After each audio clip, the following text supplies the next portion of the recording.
மகாபாரத யுகம் பாண்டவர்கள் வனவாசம் மேற்கொண்ட காலம். காட்டில் தங்களது வழிபாட்டுக்காகவும் தாகம் தீரவும் அர்ஜுனன் சிவனை வேண்டி ஒரு ஊற்றினை உருவாக்குகிறார்.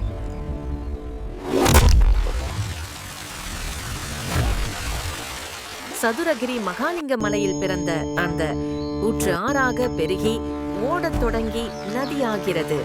அந்த நதியில் பாண்டவர்களில் மூத்தவரான தர்மர் தன் கரங்களால் ஒரு சிவ ஆலயத்தை பிரதிஷ்டை செய்கிறார்.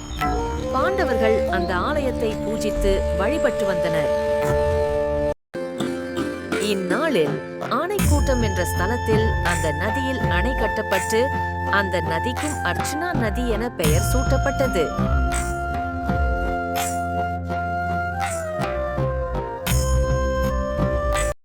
தர்மரால் பிரதிஷ்டை செய்யப்பட்ட சிவ ஆலயமும் தர்மலிங்க சுவாமி ஆலயம் என எல்லோராலும் வணங்கப்படுகிறது.